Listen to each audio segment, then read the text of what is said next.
अस्सलाम वालेकुम। आज की वीडियो हम बात करेंगे गूगल एनालिटिक्स की। अब गूगल एनालिटिक्स क्या चीज़ है?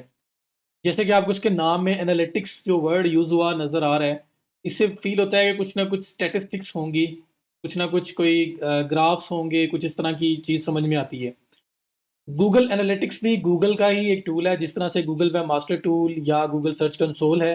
और ये असल में आपका जो ट्रैफ़िक है आपकी वेबसाइट की, उसकी स्टैटिस्टिक्स आपको बताता है।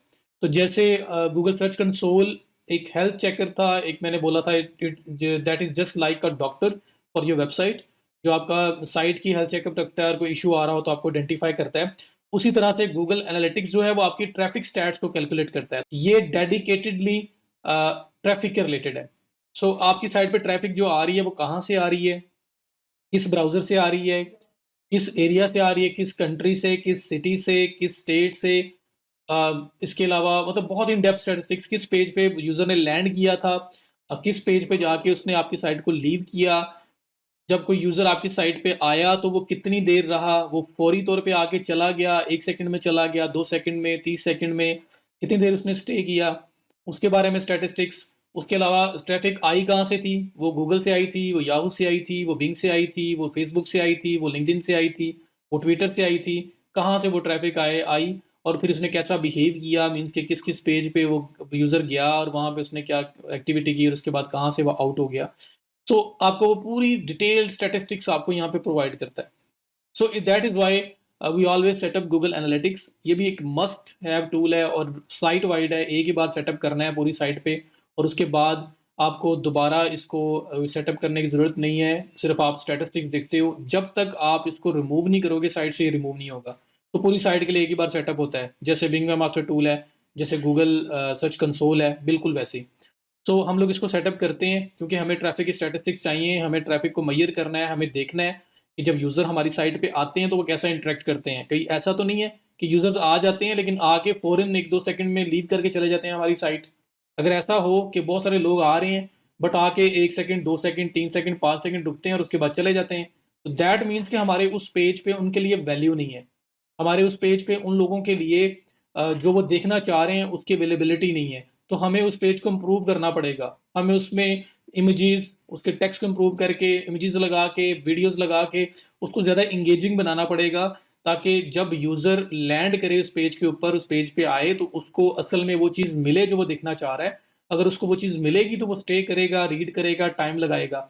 जितना वो ज़्यादा टाइम लगाएगा वो एक तरह की श्योरिटी है, वो गूगल को एक तरह की गारंटी है कि ये वाला लिंक अच्छा है, इन लोगों ने इसको अच्छा राइट किया हुआ है, ये यूज़र्स को वैल्यू दे रहे हैं। अगर यूज़र रुक रहा है, यूज़र स्टे कर रहा है, दैट मीन्स कि इसमें रियल वैल्यू है, तो हम लोग इसको और अच्छा बेहतर रैंक करें।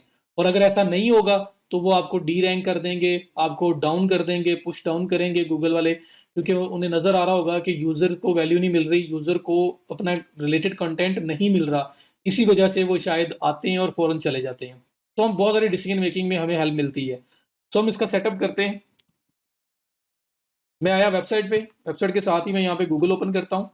वैसे analytics.google.com इसका लिंक है जहाँ पे आप जा सकते हो। ये भी जीमेल के थ्रू ही बनता है, फ्री है आप लोगों के लिए। तो गूगल एनालिटिक्स, मैं गूगल में आके लिखता हूँ। ये आपके पास फर्स्ट लिंक आया है analytics.google.com। आप इसको क्लिक करके ओपन कर लें। ये आपके पास गूगल एनालिटिक्स आ गया। इसका मेन इंटरफेस है। फर्स्ट टाइम जब आप एक ईमेल के साथ यहाँ पे आएंगे तो ऐसे ही इंटरफेस आपके सामने आएगा। सेकंड टाइम आओगे तो फिर डायरेक्टली आपको एनालिटिक्स के मेन डैशबोर्ड में ले जाएगा, जहाँ पे कोई ना कोई साइट आपकी पहले से पड़ी होगी और आप गूगल एनालिटिक्स में 100 वेबसाइट्स को रजिस्टर कर सकते हैं, उनको यहाँ पे ऐड कर सकते हैं और उनकी स्टैटिस्टिक्स को मेजर कर सकते हैं। 100 वेबसाइट्स, 100 अकाउंट्स बना सकते हो। मीन्स कि अगर एक कंपनी की मल्टीपल साइट्स हैं तो उसका एक अकाउंट बना के उसके अंदर ही मल्टीपल अकाउंट प्रॉपर्टीज बनाई जा सकती हैं। लेकिन अगर आप इंडिविजुअल अकाउंट्स की बात करें तो 100 अकाउंट्स क्रिएट किए जा सकते हैं। सो यहाँ पे आपके सामने आ रहा है वेलकम टू गूगल एनालिटिक्स और इसमें सेटअप फॉर फ्री का ऑप्शन आ रहा है। तो फर्स्ट टाइम आपको ये क्लिक करना पड़ेगा सेटअप फॉर फ्री पे। हम सेटअप करना चाहते हैं। जैसे ही आपने इस पर क्लिक किया वो आपसे बोल रहे हैं कि फर्स्ट साइट ऐड करें, क्योंकि अभी तक आपकी कोई साइट भी इस एनालिटिक्स अकाउंट के अंदर ऐड नहीं है। सो हम अपनी पहली साइट ऐड करते हैं। यहाँ पे वो कह रहा है अकाउंट का नेम दे, तो ये हमारा जो हम वेबसाइट हमारी है, मैं उसी से अकाउंट का नेम दे देता हूँ। ये इंटरनल चीज़ है। ये आपके किसी यूज़र को नज़र नहीं आनी, ये सिर्फ़ आपके लिए, आपके मैनेजमेंट के लिए, ऑर्गेनाइज़ करने के लिए है कि जब आपने यहाँ पे 10, 15, 20 साइट्स लिस्ट की हों, तो उनका नाम देख के आपको आइडिया हो जाए ये किस वेबसाइट की ये अकाउंट किस वेबसाइट का है। सो यहाँ पे एसईओ स्टॉप शॉप मैं नाम रख देता हूँ। उसके बाद ये डाटा शेयरिंग ऑप्शंस हैं, ये सारी की सारी आपने चेक के रखनी है और बाय डिफ़ॉल्ट भी चेक है, इसको पढ़ लेंगे तो बहुत अच्छी बात है, वरना पाकिस्तानियों की तरह नेक्स्ट पे क्लिक कर देंगे तो चले तो जाना है हमने नेक्स्ट। तो इसमें रिकमेंडेड है कि एक-एक बार सिर्फ इसको पढ़ लें। उसके बाद नेक्स्ट, नेक्स्ट पे क्लिक किया तो आप आगे प्रॉपर्टी सेटअप पे। प्रॉपर्टी सेटअप में यहाँ पे आपसे फिर दोबारा प्रॉपर्टी का नेम पूछ रहा है, तो अकाउंट नेम आपका अपर लेवल है। एक अकाउंट के अंडर मल्टीपल प्रॉपर्टीज़ बन सकती हैं। मतलब एक ऑर्गेनाइज़ेशन है, अगर आपकी अपनी 4 वेबसाइट्स हैं, तो आपको गूगल एनालिटिक्स जो है वो 100 अकाउंट्स बनाने की लिमिट देता है।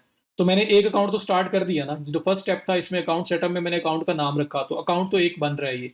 इस अकाउंट के नीचे ये प्रॉपर्टी का ऑप्शन आ रहा है।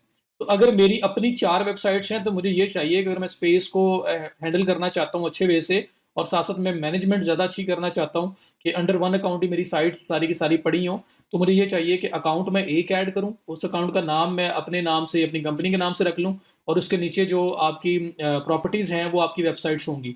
तो मैं फर्स्ट प्रॉपर्टी जो ऐड हो रही है, इसमें एक वेबसाइट ऐड कर लूँ, फिर दोबारा दूसरी प्रॉपर्टी होगी, उसमें दूसरी वेबसाइट, फिर तीसरी वेबसाइट, फिर चौथी वेबसाइट, तो चारों वेबसाइट्स आपकी अंडर वन अकाउंट ही पड़ी होंगी।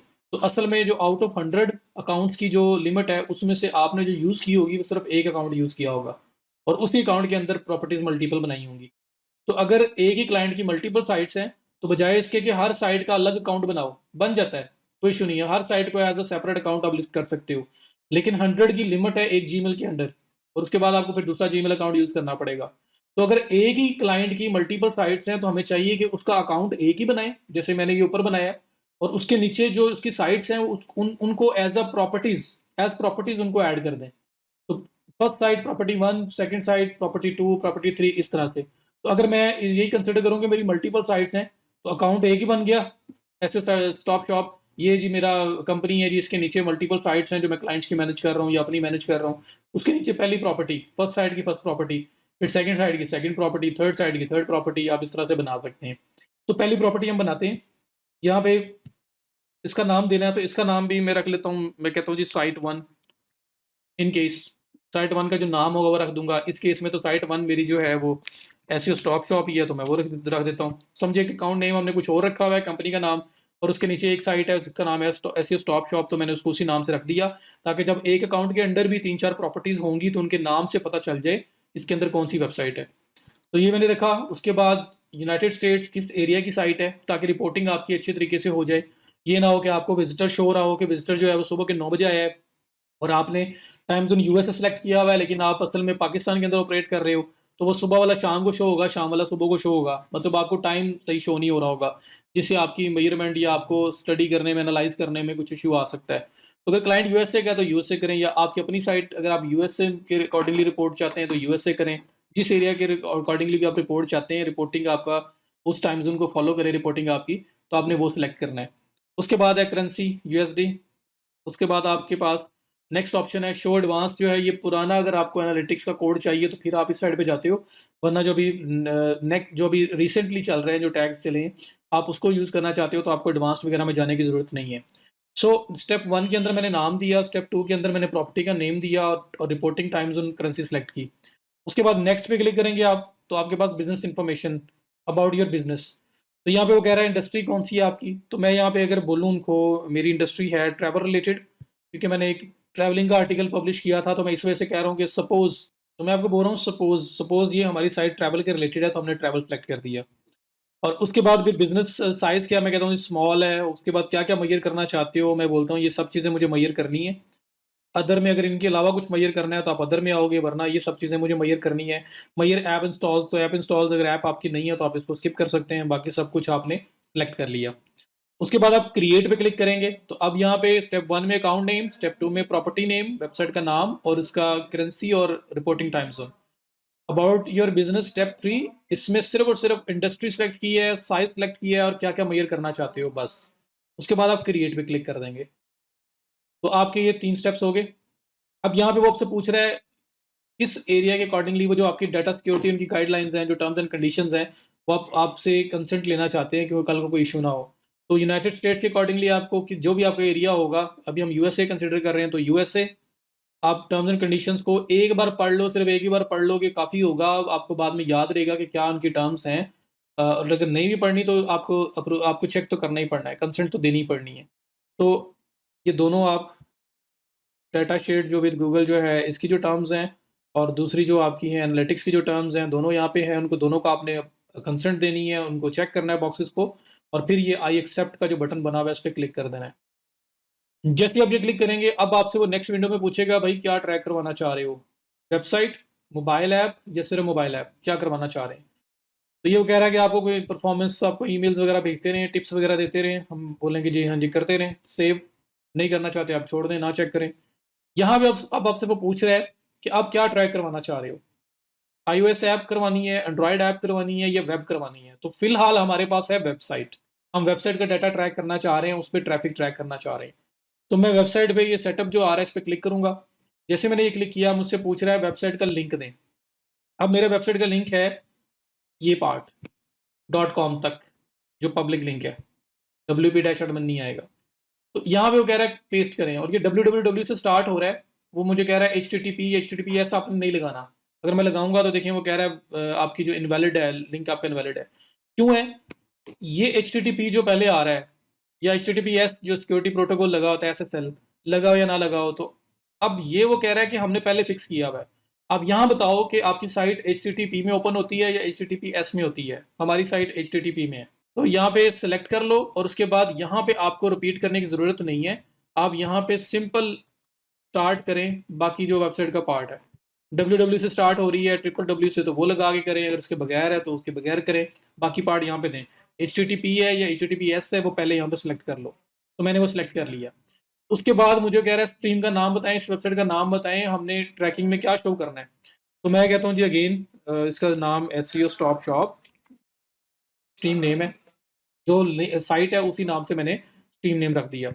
उसके बाद आप क्रिएट स्ट्रीम पे क्लिक करेंगे, और आपके पास अब फाइनल कोड आएगा, वही सेम चीज जो गूगल सर्च कंसोल में आई थी, ऑनरशिप वेरिफिकेशन।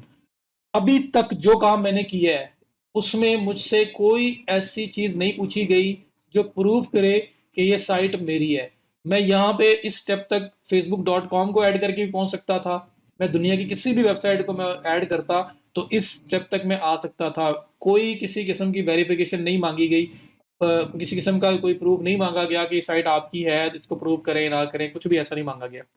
अब जाके वो पूछेंगे अच्छा आपने ऐड कर दी है, अब आप प्रूव करोगे ये साइट आपकी है, तो ऑनरशिप वेरिफिकेशन करो, जैसे गूगल सर्च कंसोल में की, जैसे बिंग में की। तो हमें ऑनरशिप वेरीफाई करना पड़ेगा, एक बात। तो एक ऑनरशिप वेरिफिकेशन। दूसरी बात, हमें उनको अलाउ भी तो करना है ना कि हमारी साइट में डाटा ट्रैकिंग कर सकें, वो लोग आ सकें, गूगल एनालिटिक्स आ सके, गूगल आके हमारी साइट का ट्रैफिक डाटा कलेक्ट करे। तो हमें उन्हें कंसेंट भी देनी पड़ेगी, हमें उन्हें अप्रूवल देना पड़ेगा, साथ साथ हमें ये भी प्रूव करना पड़ेगा कि हम लोग ऑनर हैं। तो वो दोनों काम आपके कोड से हो जाएंगे। वो कोड क्या है, यहाँ पे अगर आप देखें, ये मेजरमेंट आईडी लिखा हुआ है जो मेजर करेगा। और मैं थोड़ा सा नीचे अगर आऊँ, ये टैगिंग इंस्ट्रक्शंस लिखी हुई है, और इसके नीचे आपके पास ग्लोबल साइट टैग का ऑप्शन आ रहा है। ये कोड है आपके पास। तो आप क्या करेंगे, यहाँ से इस कोड को करेंगे कॉपी। अब आपका जो गूगल एनालिटिक्स वाला पार्ट था, जहाँ पे साइट सबमिट करनी थी, साइट ऐड करनी थी, वो पार्ट कंप्लीट है। अब आपको कोड मिल चुका है। अब आपको ऑनरशिप वेरिफिकेशन करवानी है, प्लस गूगल को अलाउ करना है वो आपका ट्रैफिक डाटा रिकॉर्ड कर सके। तो उसके लिए आप ये कोड करेंगे कॉपी, और हेड सेक्शन में हमने जाकर करना है पेस्ट। तो आप क्या करेंगे, आएंगे वापस, ये आपका मेन डैशबोर्ड आ गया। अब यहाँ पे यूज हमारी हेल्प नहीं कर रहा, या तो हमें मैन्युअली ये कोड यहाँ पे ऐड करना पड़ेगा, और या फिर हमें कोई प्लगइन यूज करना पड़ेगा और उसके थ्रू इस कोड को ऐड करना पड़ेगा।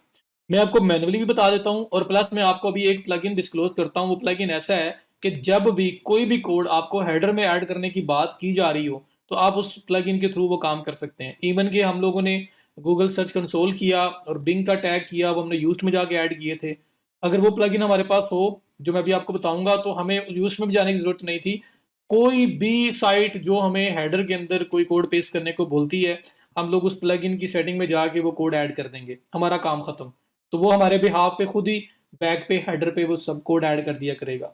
तो मैं आपको प्लगइन भी बताऊंगा, प्लस मैं मैनुअल भी बताता हूँ कि अगर मैनुअली कोड ऐड करना होता, या बिंग का या गूगल का कोड ऐड करना होता, तो कैसे करते हैं। तो उसके लिए क्या है, ये लेफ्ट साइड बार है, इसके अंदर आपके पास ये अपीयरेंस का सेक्शन आ रहा है। अपीयरेंस में आपके पास थीम एडिटर का सेक्शन आ रहा है। आपने आना है थीम एडिटर में, और थीम एडिटर में जब आप क्लिक कर देंगे तो इसके बाद आपके पास एक ऑप्शन आएगा हेडर डॉट पीएचपी का। ये आपकी थीम की बैकएंड की फाइल्स हैं। अब यहाँ पे ये आप लेफ्ट साइड पे, ये राइट साइड पे अगर आप देखें थीम फाइल्स के नीचे, तो ये अगर आपके पास थोड़ा सा स्क्रॉल डाउन करो, ये हेडर डॉट पीएचपी का एक ऑप्शन आ रहा है। ये आपकी थीम की हेडर फाइल है। ये मैं कस्टम आपको मैनुअल बता रहा हूँ। अगर इवन कि आपने गूगल सर्च कंसोल भी करना होता, बिंग भी करना होता, तो वो टैग भी यहीं पे पेस्ट होना था, अगर आप विदाउट प्लग इन करना चाहते हो तो। मैं अपेरेंस में आया हूँ। अपेरेंस में मैं थीम एडिटर में गया हूँ। थीम एडिटर में मेरे पास हेडर डॉट पीएचपी की फाइल थी, उसको मैंने किया है ओपन। ये बहुत क्रिटिकल फाइल है, इसकी वजह से आपकी साइट डाउन हो सकती है। तो आपने इसको केयरफुली यूज करना है। आप इसको एक दो बैकअप ले लेना इसका, इस पूरे कोड को कॉपी करके अपने टेक्स्ट फाइल में कहीं पे सेव करके रख लेना, और फिर इसको चेंज करना, ताकि अगर खुदा ना खास्ता कोई इशू आ जाए तो आप उस कोड को रिवर्ट कर सको और दोबारा से ओरिजिनल फाइल वापस लेके आ सको। आपको करना क्या होता है यहाँ पे, ये देखें, ये हेडर डॉट पीएचपी के अंदर ये हेड क्लोज हो रहा है और आपका ये हेड स्टार्ट हो रहा है। ये आपका हेड स्टार्ट हो रहा है और ये आपका हेड हो रहा है क्लोज। आपने इस क्लोजिंग से पहले पहले यहाँ पे कोड पेस्ट करना होता है। मीन्स कि यहाँ से आप क्लिक करेंगे और ये जो हेड की क्लोजिंग हो रही है, क्लोजिंग से पहले पहले, ये हेडिंग स्टार्टिंग है, स्टार्टिंग के बाद कर दो या क्लोजिंग से पहले कर दो, आपका कोड हेडर के अंदर होना चाहिए। तो मैनुअली यहाँ पे आपने ऐड करना है। तो हेडर, ये क्लोजिंग जो बैक स्लैश लगा के हेड लिखा हुआ है, स्टार्टिंग में बैक स्लैश नहीं होता, वो सिंपल हेड लिखा होता है। इस क्लोजिंग से पहले पहले कोड पेस्ट करना है। तो आप ये वाला कोड जो है इसको करेंगे कॉपी, और यहाँ पे आप कर देंगे पेस्ट, एंड उसके बाद आप कर देंगे save update files. That is it. तो अपडेट फाइल पे क्लिक करेंगे, उसके बाद आपका कोड सेव हो जाएगा। उसके बाद आप वापस आके यहाँ वेरिफिकेशन कर सकते हो कि आपकी ट्रैकिंग हो रही है या नहीं हो रही। आपकी ऑनरशिप वेरिफिकेशन भी हो गई, आपने गूगल को परमिट भी कर दिया कि वो आए और आके आपकी साइट के ऊपर ट्रैकिंग स्टार्ट कर लें। ये है मैनुअल। इसी तरह गूगल सर्च कंसोल का कोड जो हमें HTML टैग का मिला था, अगर हम विदाउट प्लगइन करना चाहते हैं तो आप इधर ही कर सकते हैं। ये हेडर है, हेडर की क्लोजिंग से पहले फिर एक इंटर करें यहाँ पे इसको, और यहाँ पे वो गूगल का जो गूगल सर्च कंसोल का कोड है वो लाइन आ जानी थी। यहाँ पे आपकी बिंग में मास्टर टूल्स की लाइन आ जानी थी। आप without plugin Bing, Google Search Console और गूगल एनालिटिक्स सब के सब इस तरह से मैनुअली कर सकते हैं। तो अगर ये कोड वाला मेथड लग रहा है आपको टफ, तो फिर आप इसको छोड़ें और मैं आपको एक सिंपल मेथड बताता हूँ जब यूज़ कर सकते हैं। वैसे ये भी ईजी है, तो मैं दोनों बता रहा हूँ कि इन केस अगर आपको यूज़ करने पड़े तो कैसे करते हो। यहाँ पे फिर कोड यूज़ करने की ज़रूरत नहीं है, यहाँ पे फिर कोई प्लगइन यूज़ करने की ज़रूरत नहीं है। यहाँ पे आप सिंपल जो है अपना कोड उठा के कॉपी पेस्ट कर सकते हैं हेडर सेक्शन में, जहाँ पे भी हेडर सेक्शन में कोड ऐड करने की बात हो वो कोड उठा के यहाँ ऐड करना होता है। अब बताता हूँ आपको मैं प्लगइन के थ्रू। अगर आप प्लगइन के थ्रू करना चाहें तो आप प्लगइन्स में आए, प्लगइन्स में ऐड न्यू में आए, मैंने इसको सेव नहीं किया। तो प्लगइन्स में आप आएंगे ऐड न्यू में, और ऐड न्यू में आने के बाद आपने यहाँ पे एक नया प्लगइन ऐड करना है। असल में गूगल एनालिटिक्स का अलग से प्लगइन भी मिल जाता है जिसमें सिर्फ और सिर्फ गूगल एनालिटिक्स आपका ऐड होगा। गूगल साइट किट एक प्लगइन है जो गूगल का अपना प्लगइन है, आप वो भी यूज कर सकते हैं, और उसमें Google analytics, Google Search console, each and everything आपकी कॉन्फ़िगर हो सकती है। तो लेकिन मैं आपको एक ऐसा प्लगइन बताना चाह रहा हूँ जिसमें मल्टी, जो आपका ऑप्शनल हो, जिसमें मल्टी ऑप्शंस हो कि कोई भी साइट जो हेडर में कोड ऐड करने की बात कर रही है या फुटर में कोड ऐड करने की बात कर रही है, आप उसका कोड उठाएंगे और उस प्लगइन के थ्रू ऐड कर सकते हैं। तो इसलिए मैं वो प्लगइन आपको बता रहा हूँ। वरना गूगल साइट किट भी एक प्लगइन है, मैं आपको दिखा देता हूँ। गूगल एनालिटिक्स के और भी बहुत सारे प्लगइन है जहाँ पे सिर्फ गूगल एनालिटिक्स ही आप ऐड कर सकते हैं, सिर्फ और सिर्फ डेडिकेटेडली सिर्फ और सिर्फ डेडिकेटेडली बने ही वो गूगल एनालिटिक्स के लिए हुए हैं। तो ये है साइट किट बाय गूगल। आप इसको इंस्टॉल करके इसके through Google analytics, Google Search console, each and everything Google के रिलेटेड जो है वो यहाँ पे अटैच कर सकते हो, कॉन्फ़िगर कर सकते हो। बट मैं जो आपको बताना चाह रहा हूँ, मैं बताना चाह रहा हूँ header footer manager. Header footer code manager असल में प्लगइन है, मैं वो यूज़ करना चाह रहा हूँ क्योंकि वो एक अल्टीमेट सोल्यूशन है। उसमें ये है कि कोड में जाए बगैर, अपीयरेंस थीम एडिटर में जाए बगैर आप, क्योंकि वहाँ पे तो चांस है ना कि अगर गलती कर दी आपने तो आपकी साइट भी ब्रेक हो सकती है। यहाँ पे वो चांस नहीं है। तो आपको वहाँ पे जाए बगैर आप इस प्लगइन के थ्रू ही सारा काम कर सकते हो। Google Search Console, Bing master tool, Google Analytics या कोई और टूल भी अगर आपको हेडर में कोड ऐड करने की बात करता है, तो आपने क्या करना है, इस प्लगइन के थ्रू कॉन्फ़िगर कर लेना है। इसलिए मैं आपको ये करवा रहा हूँ। यहाँ पे अगर आप आएँ तो आपके पास ये हेडर फुटर कोड मैनेजर एक प्लगइन आ रहा है।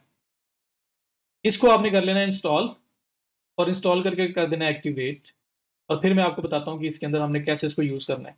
जैसे एक्टिवेट करेंगे लेफ्ट साइड बार पे इसका ऑटोमेटिकली ऑप्शन आ जाएगा, header header footer plugin code manager, header footer code manager, ये HFCM लिखा हुआ आ रहा है। इसमें आप जाएंगे, ऑल स्निपेट पे क्लिक कर दें या सिंपल इस पे क्लिक कर दें, ये आपको इसकी मेन सेटिंग में ले जाएगा। अब ये आपकी मेन सेटिंग आ गई, इसकी मेन इसका डैशबोर्ड आ गया। यहाँ पे अभी तक कोई स्निपेट ऐड नहीं है, ये स्निपेट बोल रहा है ऐड अ न्यू स्निपेट, लेकिन जो कोड आपको बोला जाता है कि आप हेडर में जाके ऐड करें, ये उस कोड को स्निपेट बोल रहा है।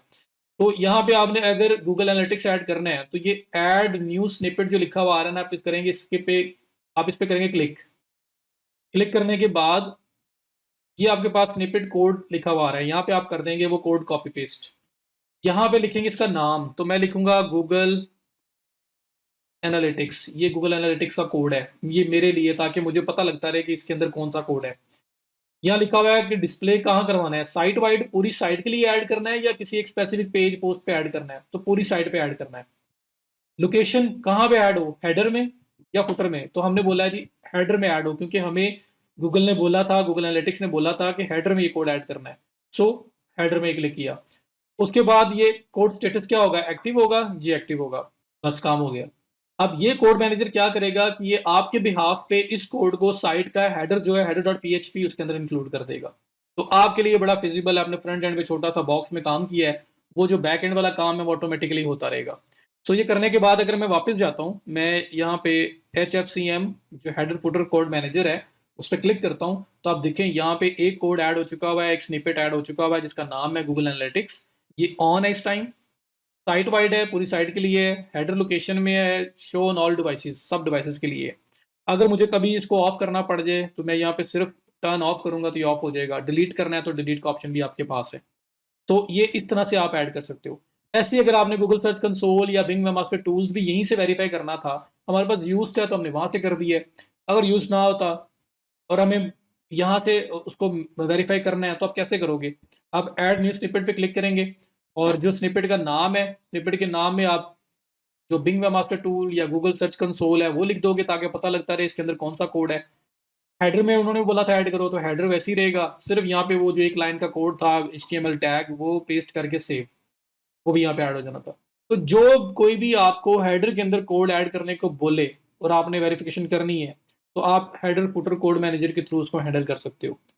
तो ये बड़ा सिंपल सा प्लगइन है, इस वजह से आपको मैं ये बता रहा हूँ, बजाय इसके कि मैं गूगल एनालिटिक्स के अलग से प्लगइन बताऊँ आपको और गूगल सर्च कंसोल हम यूज़ से करें और इस तरह से हर चीज़ अलग अलग जगहों से हम लोग कर रहे हो। कल को हम लोग अगर कोई और टूल्स करते हैं और उनके कोड आ रहे हो तो उनके लिए अलग अलग प्लगइन इंस्टॉल कर रहे हो, उसकी बजाय मैंने आपको एक ही जगह से बता दिया सारा काम। तो ये जब ऐड हो जाएगा, ऐड करने के बाद कि आपका गूगल एनालिटिक्स जो है वो अब काम करना स्टार्ट हो चुका है। वैसे तो मैंने कोड ठीक ऐड किया, मुझे पता है स्टार्ट हो चुका होगा, बट हम उसको वेरीफाई भी कर सकते हैं। वो वेरीफाई कैसे करते होते हैं, वो आप साइट का ये जो रियल टाइम है ना व्यूज, ये जो आपको क्लॉक बना हुआ आ रहा है रियल टाइम, आप इस पे करेंगे क्लिक और यहाँ पे आप ट्रैकिंग करेंगे, यहाँ पे आपको पता चलेगा कि कुछ डाटा रिसीव हुआ या नहीं हुआ। वैसे तो यहाँ से भी आइडिया हो जाएगा, लेकिन मैं रियल टाइम में जा रहा हूँ। रियल टाइम होता है कि इस टाइम आपकी साइट पे कितने विजिटर्स हैं, ये आपको ये बताता है। सो ये देखें आपके पास ये वन यूज़र ट्रैक में आ रहा है, मैंने साइट ओपन की हुई है एक यूज़र ने, तो ये आपके पास वन यूज़र इन ट्रैकिंग आ रहा है। तो दैट इज़ इट, हमें पता चल गया कि हमारा जो ट्रैकिंग है हमारी वो प्रॉपरली एनेबल हो चुकी हुई है और यहाँ पे गूगल एनालिटिक्स उसको ट्रैक कर रहा है। तो ये आप फर्दर वेरीफाई करने के लिए कि जो काम आपने किया है वो अब इन प्लेस हो गया, प्रॉपरली एनेबल हो चुका है ट्रैकिंग के लिए गूगल एनालिटिक्स या नहीं, वो आप इसे कंफर्म कर सकते हैं। So that's all about Google analytics. और इसके बाद फिर आप यहाँ पे इसकी जो स्टैटिस्टिक्स हैं वो चेक कर सकते हैं एक्विजिशन में कि ट्रैफिक कहाँ से आ रही है, उसके बारे में आप सारा डाटा ले सकते हैं। ट्रैफिक की जो एक्विजिशन है वो कितनी है आपके पास, कितने व्यूज़ आ रहे हैं, कितने विजिटर्स आ रहे हैं, कितने नए आ रहे हैं, कितने पुराने हैं, यूज़र्स, न्यू यूज़र्स, तो ये सब वो इन्फॉर्मेशन आपको बताएगा। उसके बाद user acquisition, traffic acquisition, engagement, तो आपके पास मल्टीपल फिर ऑप्शंस हैं जिसमें आप डाटा चेक कर सकते हो। तो फिलहाल इस साइट पे कोई डाटा है नहीं, इसलिए आपको यहाँ पे कुछ नज़र नहीं आएगा। तो अब हम देख सकते हैं, हर चीज़ चेक कर सकते हैं कि विजिटर किस पेज पे आया, वहाँ से किस किस पेज पे गया, कहाँ पे जाके लीव किया, विजिटर जब आया तो कितनी देर स्टे किया, थोड़ी देर स्टे किया चला गया, ज़्यादा रुका, ज़्यादा रुकेगा तो हमारे लिए अच्छा होगा, थोड़ी देर स्टे करके जा रहा है तो हमें सोचना पड़ेगा कि क्या रीज़न है, वो क्यों वेबसाइट का पेज छोड़ रहा है, हमें उसको इम्प्रूव करना पड़ेगा। ये जो विजिटर आता है छोड़ के चला जाता है इसको बाउंस रेट कहते हैं, इसको लाइक यूज़र बाउंस बैक बहुत जल्दी हो रहा है, बॉल नहीं होती है, दीवार पे जितनी ज़ोर से मारोगे उतनी ज़ोर से वापस आती है। तो विज़िटर आया और हिट करके फ़ौरन वापस चला गया, जल्दी आया, जल्दी चला गया, तो वो आपके लिए अच्छा नहीं है। आपको बाउंस रेट कम करना है, कि विज़िटर आए और स्लोली थोड़ा स्टे करने के बाद वापस जाए। तो बाउंस रेट जो है वो जितना ज़्यादा होगा उतना बुरा होगा, जितना कम होगा उतना अच्छा होगा। विज़िटर को स्टे करना चाहिए। सो इसकी बेस पे फिर हम काफ़ी सारे डिसीजन मेकिंग कर सकते हैं कि हमें किस पेज पे काम करना है, क्या हमारे पास परफॉर्मेंस आ रही है, किन चीज़ों को इम्प्रूव करना चाहिए और क्या हमारी मेहनत की वजह से क्या कुछ हो पा रहा है। तो वो हर चीज़ की ट्रैकिंग और एनालिसिस यहाँ पे आपका पॉसिबल हो सकता है। तो आपने ये इस तरह से सेटअप करना है और उसके बाद अगर क्लाइंट को एक्सेस देनी है आपने, इन केस किसी के लिए काम कर रहे हो या किसी से एक्सेस लेनी है और उसको गाइड करना है कैसे एक्सेस देते हैं। जैसे आप एडमिन के ऑप्शन पे क्लिक करेंगे, शायद आपके पास मेरी पिक्चर की बैक साइड पे आ रहा हो, तो आपने यहाँ से एक्सेस देने के लिए आप क्या करेंगे, ये लेफ्ट साइड पर पे बिल्कुल बॉटम पे ये एडमिन जहाँ पे आ रहा है इस पे क्लिक करेंगे। इस एडमिन पे क्लिक करने के बाद आपके पास ऑप्शन आ रहा है, ये अकाउंट, ये प्रॉपर्टी। तो अगर आप किसी स्पेसिफिक प्रॉपर्टी की एक्सेस देना चाहते हैं, किसी स्पेसिफिक वेबसाइट की एक्सेस देना चाहते हैं, तो आप यहाँ पे जो भी प्रॉपर्टी है उसके नीचे ये प्रॉपर्टी यूज़र मैनेजमेंट जो ऑप्शन आ रहा है इस पे क्लिक करेंगे और क्लिक करने के बाद आपके पास ऑप्शन आएगा किसी भी पर्सन को ऐड करने का। तो प्लस पे क्लिक करेंगे, ऐड यूज़र्स, और यहाँ पे उस यूज़र का Gmail account, notify new users by email, उनको ईमेल चली जाए जब आप ऐड करें। परमिशन में लिमिटेड देनी है या फुल द राइट्स देने हैं, तो अगर कोई पर्सन ऑनर है और आपने उसको राइट्स देने हैं तो फिर ये फुल राइट्स देने हैं। और अगर वैसे किसी को राइट्स देना चाह रहे हैं एनालाइज़ करने के लिए या लिमिटेड राइट्स देना चाह रहे हैं, तो वो आपके पास ये ऑप्शंस अवेलेबल हैं। अगर किसी को सिर्फ एनालाइज़ करने के लिए देना है तो रीड एंड एनालाइज़ वाला जो है ऑप्शन वो मोर देन इनफ है। मैनेज यूज़र नहीं देना, मैनेज यूज़र में ये होगा कि वो पर्सन आपको भी रिमूव कर सकता है। ये आपका प्रॉपर्टी लेवल। और अगर आप चाहते हैं कि मुझे पूरे अकाउंट की एक्सेस देनी है, इस अकाउंट के अंदर जितनी भी वेबसाइट्स हैं, तो फिर आप यहाँ पे आके ये जो यूज़र मैनेजमेंट आ रहा है अकाउंट के नीचे, उसमें आके आप ऐड कर देंगे तो उसके पास पूरे अकाउंट की एक्सेस चली जाएगी। तो ये है किस तरह से आप किसी को एक्सेस दे सकते हैं या किसी ने अगर आपको एक्सेस देनी हो तो कैसे गाइड कर सकते हो। इसके बाद अगर आपने नई प्रॉपर्टी, नया एनालिटिक्स ऐड करना है तो वो भी यहीं से होता है। जब सेकंड साइट ऐड करनी होगी, यही एडमिन पे क्लिक करोगे और उसके बाद ये जो ऑप्शन आपके पास आ रही हैं, अगर नया अकाउंट ऐड करना है तो क्रिएट अकाउंट पे क्लिक करेंगे, एक नया अकाउंट ऐड हो जाएगा। और अगर आप इसी अकाउंट के अंदर ये जो ऐसे स्टॉप शॉप मेन अकाउंट है और किसी पर्सन की ज़्यादा वेबसाइट्स हैं, एक से ज़्यादा, तो जो उसकी सेकंड वेबसाइट ऐड करनी है उसको as create account, new account as add ना करो। हो सकती है, लेकिन वो फिर 4 वेबसाइट्स ऐड करोगे तो 4 अकाउंट्स यूज़ हो जाएँगे, 96 लेफ्ट होंगे। 100 मैक्सिमम अकाउंट्स ऐड हो सकते हैं। तो अगर एक ही क्लाइंट की मल्टीपल साइट्स हैं तो आपको चाहिए कि बजाय नया अकाउंट ऐड करने के, उस अकाउंट के अंदर जहाँ पे उसकी वेबसाइट पहले पड़ी हुई है, उसी अकाउंट के अंडर आके प्रॉपर्टी नई बना लें और उसमें नई साइट ऐड कर दें। अगर एक ही पर्सन की है तो। मल्टीपल की है तो फिर हम इसलिए नहीं करते कि फिर मिक्सअप हो जाएगा, हर पर्सन का अलग-अलग अकाउंट बनाते हैं।